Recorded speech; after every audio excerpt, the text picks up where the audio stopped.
Une fête, la musique bat son plein, des gens rient, des verres teintent, tout le monde semble passer le meilleur moment de sa vie. Et puis, il y a toi, appuyé contre un mur, le regard perdu. Tu ne comptes pas les gens, tu comptes les fissures au plafond. Une pensée lancinante tourne en boucle dans ta tête.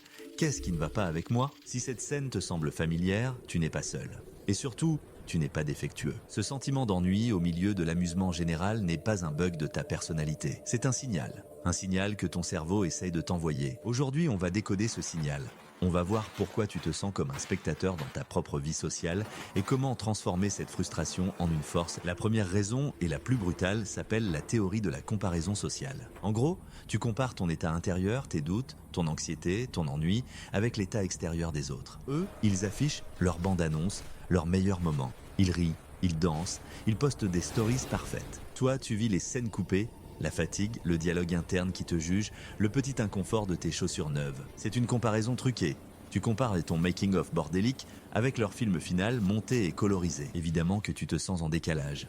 L'écart entre leur bonheur apparent et ton ressenti crée un sentiment d'isolement et d'ennui. Deuxième point, l'inadéquation des valeurs. Peut-être que l'amusement proposé ne correspond tout simplement pas à ce qui te nourrit, toi. Les autres s'éclatent avec des conversations légères, des blagues rapides, des potins. Toi, tu as peut-être besoin d'une connexion plus profonde, d'une discussion sur un sujet qui te passionne ou simplement de silence. Ce n'est pas de la sociabilité, c'est une différence de câblage.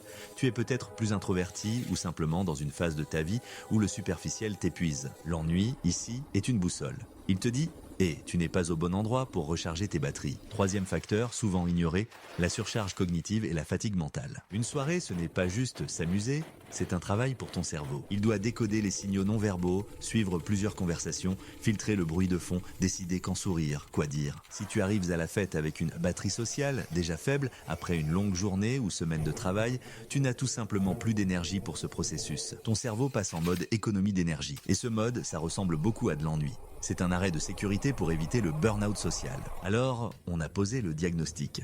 Comparaison, inadéquation des valeurs, fatigue, c'est bien joli, mais on fait quoi concrètement? Voici un plan d'action en 3 étapes, pas de formule magique, juste une stratégie réaliste. Étape 1, l'acceptation radicale. Arrête de te battre contre ce que tu ressens. Tu t'ennuies? Ok. C'est une information, pas un jugement. Ne rajoute pas une couche de culpabilité à ton ennui. Au lieu de penser « je suis nul », essaie de penser « cette situation ne me convient pas en ce moment ». La nuance est énorme. C'est la différence entre dire « je suis cassé » et « ma voiture est en panne d'essence ». Tu n'es pas le problème, tu as juste besoin du bon carburant. Étape 2, deviens un stratège social. Tu n'es pas obligé de subir la soirée, tu peux la naviguer. Fixe-toi des micro-objectifs. Pas « amuse-toi », qui est une injonction absurde, mais plutôt « parle à une seule nouvelle personne ». Ou reste 1 heure. Et si après 1 heure c'est toujours nul, tu as la permission de partir. Donne-toi des portes de sortie. Cherche les autres naufragés.